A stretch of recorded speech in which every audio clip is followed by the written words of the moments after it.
happy Easter, happy early Easter, happy late Easter, or happy no Easter at all if you're watching this in July. I'm Rebecca with Bexx Fine Art and welcome to a fun Easter painting party meant for adults. So here is the awesome painting we're going to be doing. You can see I've added some gold to it to give it some shimmer. It's really fun, it's really easy. You can do it with a brush in one hand and a drink in the other. So I'm going to go over the supplies that you need in order to create that painting, and I'm going to show you the exact supplies that I used as well as the suggested supplies. The paints that I use are usually professional grade. You don't necessarily need that unless you plan on being a painter in your free time. So the suggested supplies will be some that are more cost effective. So first you'll need an 8x10 canvas. You can definitely do bigger, but in terms of measurements, the measurements are based off of an 8x10 canvas, so it might get a little bit sticky if you try to do a bigger canvas. You'll need a variety of brushes, and I'll show a close-up of these in just a second. Some paper towels, this is for drying off your brushes. A cup of water. You don't need a fancy glass like this. You can use a paper cup or a plastic cup. And I like to use a paper plate for these videos, and if you're doing a painting party at home, it's really easy just to grab some paper plates and put the paint directly on it. Then you can just throw it away, no hassle when you're done, instead of having to try to rinse something off and get the dried acrylic off, because it is hard to get off of plasticware. All right, now I'll go ahead and show you the paints. All right, so now that you've got the supplies, we're ready to get going. How the video is going to work is I will go through a step, I'll demonstrate it, I will show you a couple parts of that step. For instance, the flowers, I'll show you how to do a couple flowers, and then it'll be a time lapse of me finishing the step, after which I will have a pop-up that says pause. That way you can easily pause the video, you don't have to worry about rewinding it and get caught up on that step, or you can rewind if you need a refresher on the directions. All right, so I hope you're all ready to get started on this. Turn on some fun music, get your favorite beverage of choice, and let's get going. Okay, so the first step is to create this really pretty orangey background. So what we're going to do for that is get white and orange on your plate, separate of each other. And then you want to take your big kind of, I don't even know what kind of brush you call this. I think it's a blending brush, but I don't actually know. And you're going to lightly mix them in the middle. And this is a super easy step, and it's also fun and relaxing. So mix it in the middle, not too much. And then you're just going to dab it over the whole canvas. Well, I guess not really the whole, you can see the table at the bottom. So you want to dab it probably about 3 fingers from the bottom. That way we have room for the table. Now when you're doing this, you want to make sure you also dip it some just in the orange and just in the white. That'll give you a really nice kind of stucco-y texture for the background. And I'll zoom in on this to show you what the texture really looks like. So you can see that there are areas where it's just white and areas where it's a little bit more orange, and then kind of that middle tone. So that's what we're going for.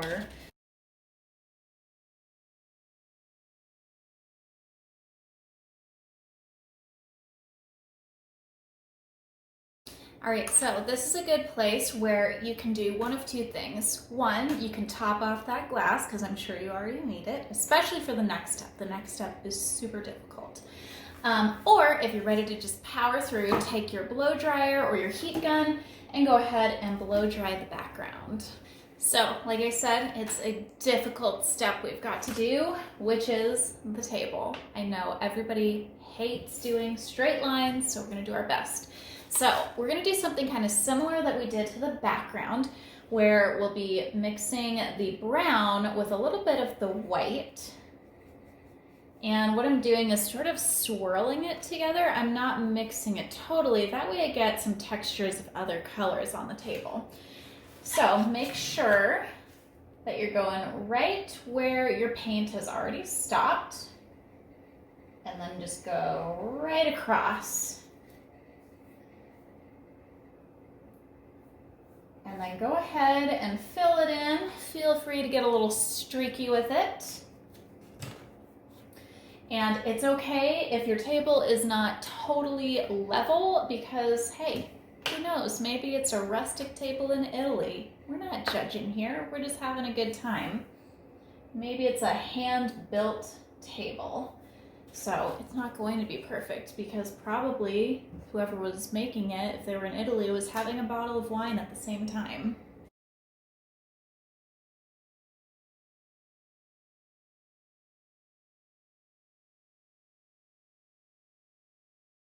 All right, so I told you guys it was gonna be a super difficult step, which it was, so thank goodness we're done. Go ahead and take a shot now if you feel like it. One thing I forgot to mention was when you're not using your brushes, make sure that they are soaking in the water. Acrylic dries very quickly, and if it dries on the brush, you will be labeled as a brush killer for the rest of your life. There is no way to save the brushes, so please don't make yourself a brush killer. And go ahead and, like I said, take a shot or blow dry your table. That way it's nice and dry so we can start on our mason jar. Before we get started on the mason jar, I am going to show you how to sketch it out to get it to look a little bit more accurate, because I know some of you are probably worried about that. And for most of the rest of the painting, it is going to be zoomed in, so I'm sorry you're not going to get to see my wonderful face for a little bit. I know, it's so sad, right? So we are going to use our wonderful measuring tools known as our fingers. And everyone please enjoy my beautiful ring and nails that I've just had done. Also, if you're watching this and you think my jokes are lame, I'm sorry. It clearly means you're not drinking enough. Anyways, if we are measuring the mason jar, if I measure, it's about 1 finger away from the edge, so I am going to use a pencil for this just to make it a little bit easier. I'm going to make a little line, and then the mason jar itself is about 4 fingers. Now, that is relative. If you have giant baseball mitt hands, maybe you only want to do 3 or 2 fingers, but if you have childlike baby hands like I do, 4 fingers is perfect. And what we're going to do is we are going to curve, and I'll zoom in on this in just a second. We are going to do a curved line connecting those two. And then if we measure up to the rim of the mason jar, again, it's about 4 fingers. So I'll go up from the table 4 fingers, make a line or a dash, and then I'll do a straight line going up and down. And then again, we're going to do a curved line connecting those. Now it's a little bit hard to see, so it totally doesn't matter if you mess up this part, but the rim actually comes out just a little bit from the edge, probably about the thickness of 1 finger or a little bit less. And then you guessed it, we're doing a curved line to connect those two. And this part is optional. I think it just helps to paint the flowers. I'm going to do a curved line going upwards, creating a really skinny oval. That way it sort of creates a 3-dimensional look.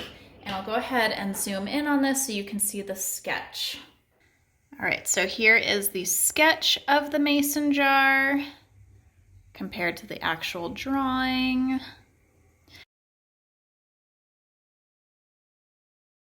So we are ready to start painting our mason jar. I'm using my blue and slightly smaller flat brush, and I'm going to fill in the whole glass.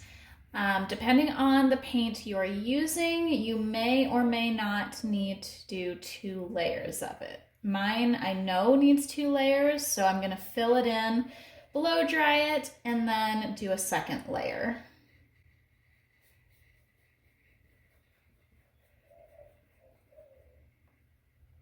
And the only part you don't need to fill in is this top part right here. We're gonna do a different color for that.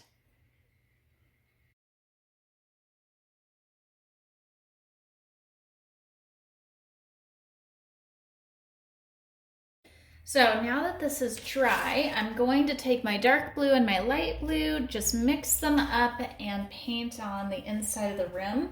This is kind of a useless step because we're going to end up covering almost all of it with flowers, but this just helps to ensure that we don't have any of the background showing through where we know there should be a glass, because everybody will paint their flowers a little bit different. So this just kind of helps to avoid any like weird background issues that you might have.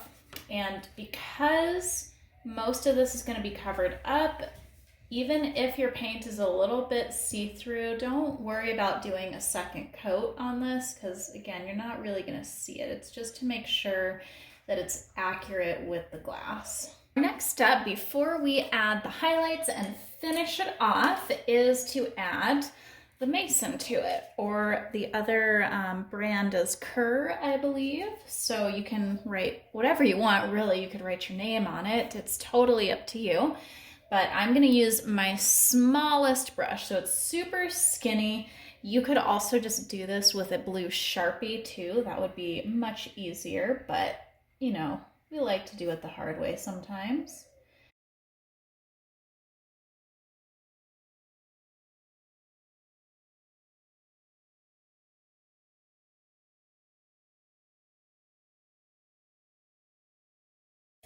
So now for our highlights. You get a little bit of extra white paint if you need it. And I'm gonna use one of my smaller brushes for the highlights. So here's the size of it. I know my camera doesn't like to focus on the brush, which is awesome. And what you're going to do is you're going to reestablish where that rim was. So how I'm going to do this to create this glassy effect is I'm not just going to dip it straight in white. I'm going to dip it in the white and then kind of like rub it off to the side, which creates a little bit of a dry brushing technique. So where the rim of the glass is, and that's already too much white, so I'm going to have to wipe some of it off. I'm just going to re-outline.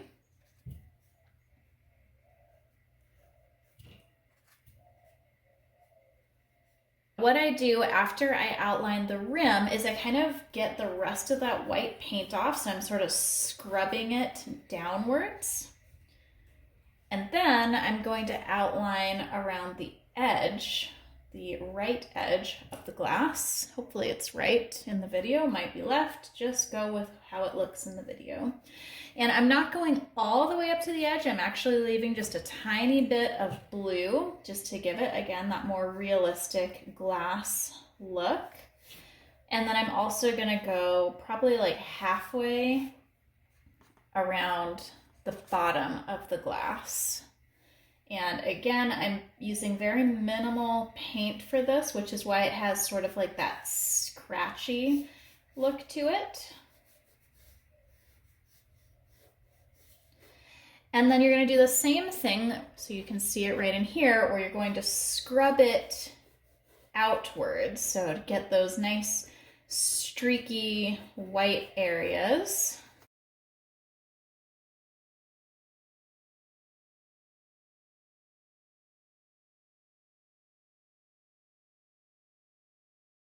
All right, so now that we've got our highlights around there, we're just going to add the rim part of the mason jar. So what you're going to be doing is using your smallest brush and doing some really skinny lines to mimic that rim where the top of the mason jar lid would be twisted on. These don't need to look specific in any way because probably you're going to have a lot of it covered up by your flowers. So some of them will go all the way across, and then some will be just shorter dashes.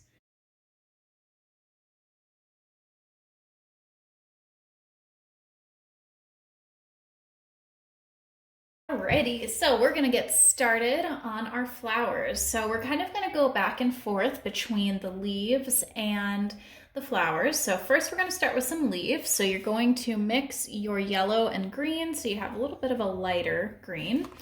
And what I'm gonna do is start with a few flowers around the rim because I think that helps to make it look a little bit more realistic, a little bit prettier.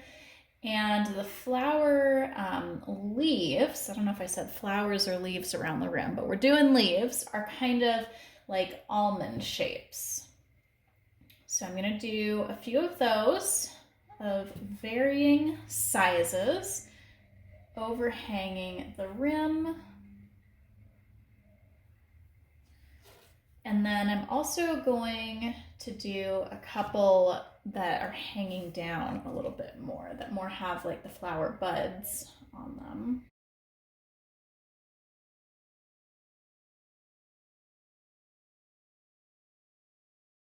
And then I'm also gonna add just a little bit of green right around the rim as well.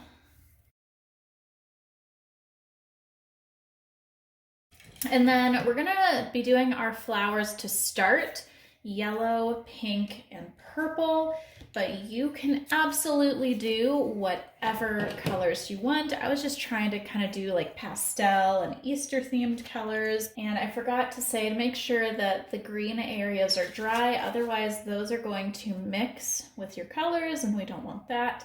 And I actually find that it's easier to use my flat brush for this. So you'll notice these flowers are not very realistic at all. They're very simple. Literally, I'm just using my flat brush and I'm doing 4 to 5 strokes. And the important thing, this is kind of an ugly flower, but that's okay. I'm not being very Bob Rossy today. I'm just going for it and saying it's ugly. The important thing is you want to make sure that you're doing different sizes of your flowers. So I'm going to do some that are a lot bigger, some that are smaller, some that have smaller petals maybe. This is more than 5. Clearly I can't count. And guess what? The flowers don't have to be touching at all. They can be like just floating in midair because we're going to fill in this whole area by layering. So don't freak out, but look at this. I'm doing a flower and it's floating right now. No, it's not magic. This is just how you paint. So I'm gonna do, like 4 or 5 of these. This is gonna be a little flower over there.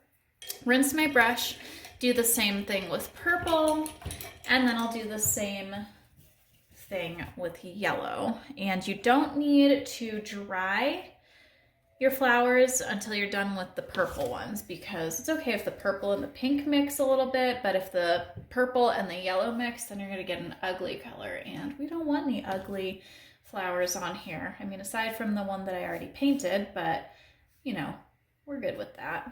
Happy accidents.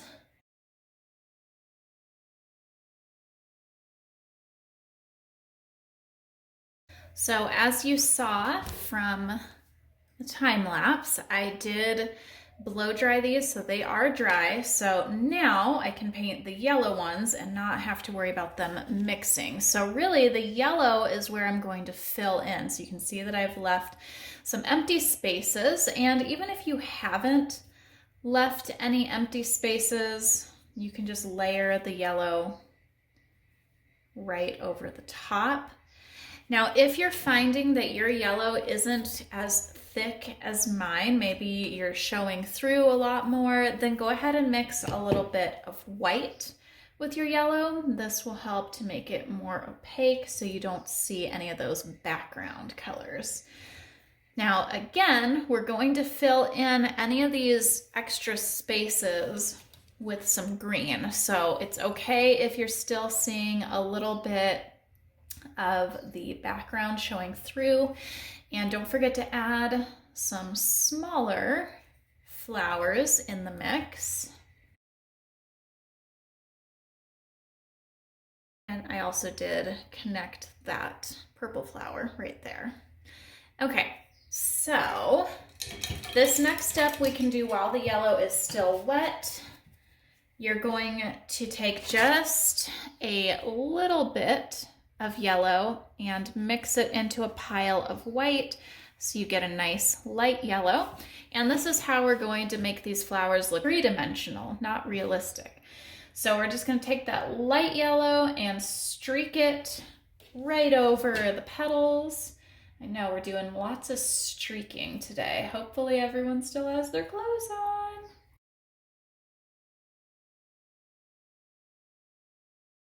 And then I'm going to do the same thing with the pink and the purple flowers. You can also switch to your small brush if you're having a hard time with this. So I'm going to mix up light purple, and I will streak that into the petals of the purple ones, and then the same thing with the pink. This should be a super quick and easy step.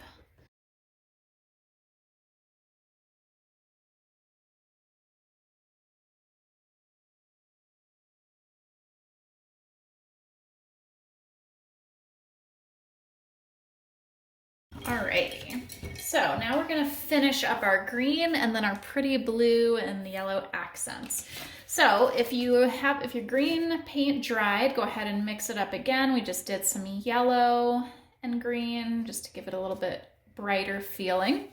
So what I'm gonna do is just paint that green in any of those empty spaces in between the flowers. You can also even just paint some extra leaves right over the top just to make it look more realistic, like a bouquet actually would. And where else should we add some leaves? Some happy leaves, happy leaves. Also, you want to do some little streaks going out, which you'll add some little leaves on.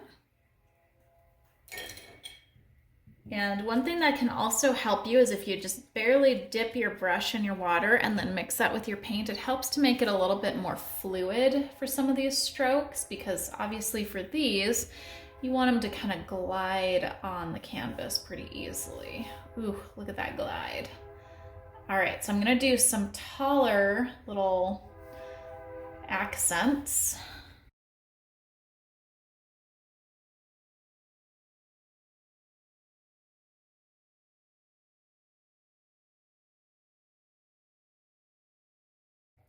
We are next going to add some little leaves. So go ahead and just do some tiny little almond shapes, really randomly connected to your little streaks coming up.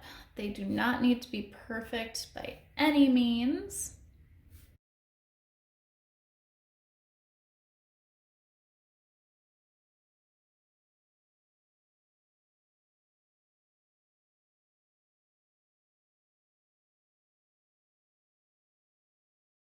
We're going to add some highlights to our leaves. So take just a little bit of your white and mix it with your green. And we're just going to do little streaks for highlights over each of our leaves and our stems. Again, just to give it a little bit more dimension.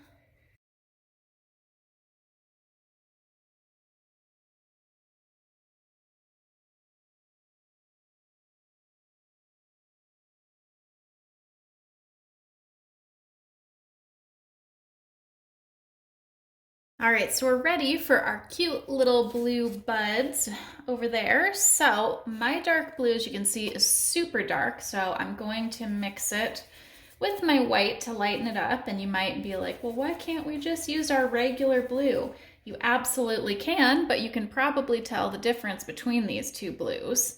So I think that this blue is a little bit prettier and better to use for these flowers. That way they're a totally different color from the jar. So for the little flower buds, we're kind of just doing little almond shapes and little circles along the stems that are sticking up. So again, don't freak out over this. It's all about being relaxed, but You want them to kind of look like they're leaves, but they're like blue leaves. And the more random these are, the more natural they look.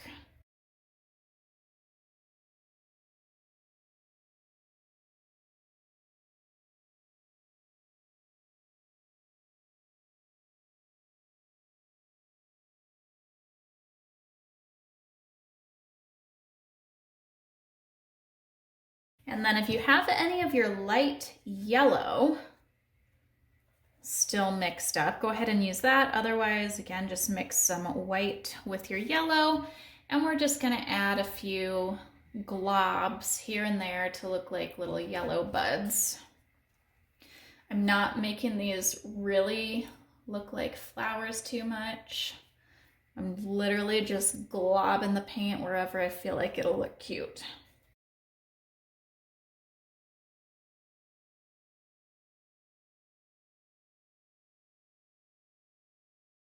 We are 99.9% done with our bouquet. Our last step is to add the center of the flowers. Woohoo! Take a shot. I really hope everyone is doing that when I say it. Let's take our brown paint and you're just gonna dab a little bit in the center of your bigger flowers.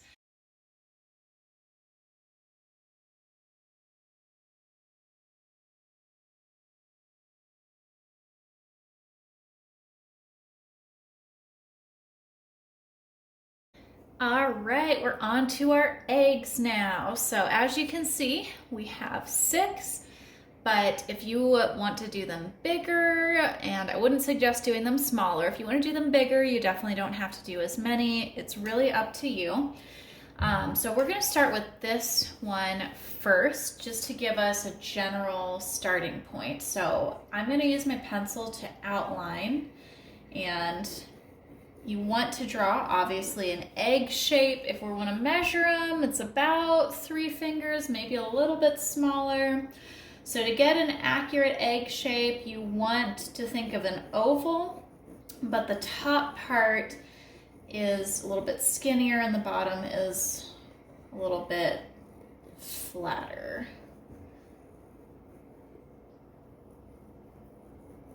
So that one's kind of sideways, and then this one is behind that, so yay, we don't have to draw the whole thing, which makes things a little bit easier. And then you're gonna go ahead and just draw the rest in different positions.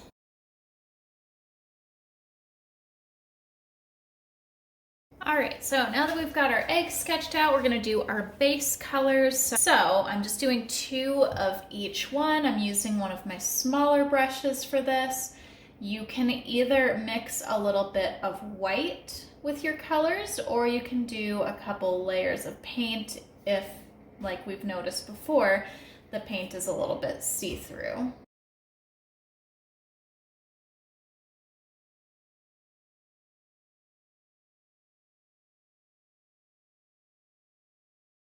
Okay, so here comes one of those fun points where you get to customize this painting. You absolutely do not have to copy what you see at all. And I'm really not gonna necessarily go over all the designs because I think they're pretty easy. So this one is obviously polka dots. So a really cool trick is to flip your brush over, dip it in the white paint, and then you get nice, really quick polka dots without having to worry about doing it with your brush. Super easy, highly recommend that one. And here you've got some stripes, and we will add gold in just a second. So for the stripes, I am trying to make them stay curved with the egg. So you'll notice these ones slightly curve upwards, and then this one is going to slightly curve downward.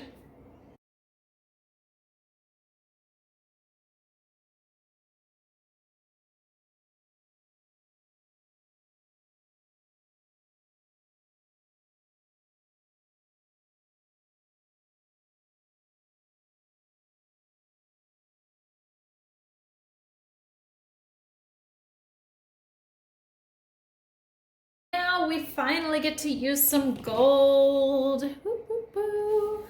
And we're just going to add little accents of gold on our egg. So for the polka dot one, I'm adding gold polka dots. And you can add as much or as little gold as you want.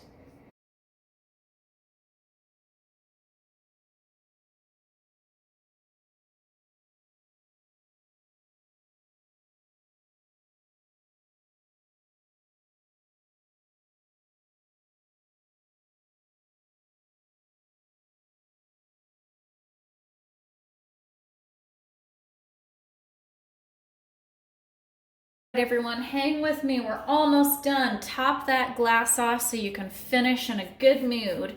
We are going to add some shadows to the eggs. This really helps to make them pop forward, as well as our mason jar. So you can see there's a shadow over on the left side. So what I'm going to do is just create like a half circle type shape right here, and then carry it along the base of the mason jar, because we added our highlights on the opposite side, so we know that our light source is coming from this direction.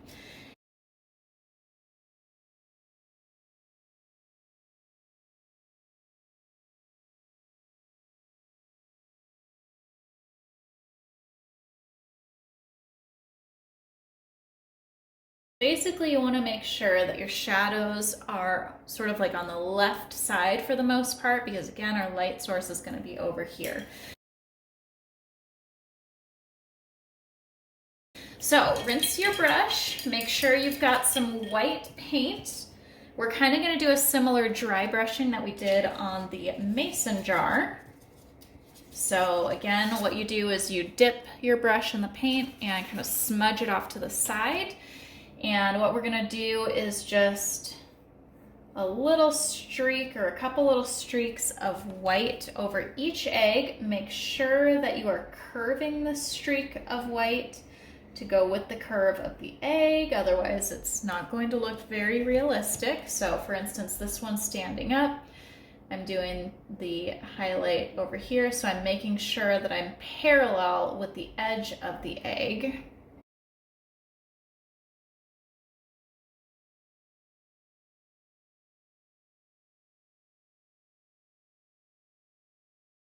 Alrighty, so now you get to customize it and write whatever message you want up here. It doesn't have to be Happy Easter. It could literally be anything you want. I do think it is a lot easier to outline it with your pencil first, or, you know, like I said, do it the cheater way and get a Sharpie.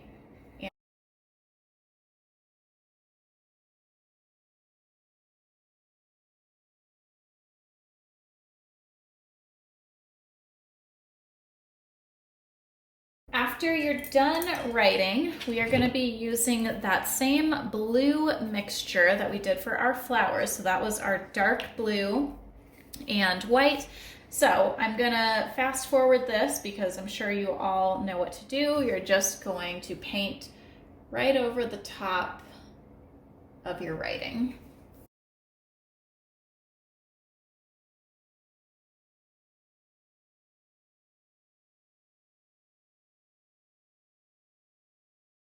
Alright everyone, we are on the last step. So make sure you've got some gold, and I'm using my big brush, and we're just going to lightly streak that gold around the edges.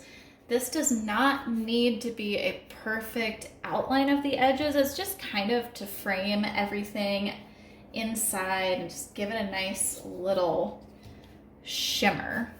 And once you've done that, you have officially completed your beautiful Easter painting. So feel free to sign your name if you want everybody to know that it's your masterpiece. If you're unhappy with it, then don't sign your name. And hey, now you've got an awesome white elephant gift for Christmas. I'm all full of good ideas today.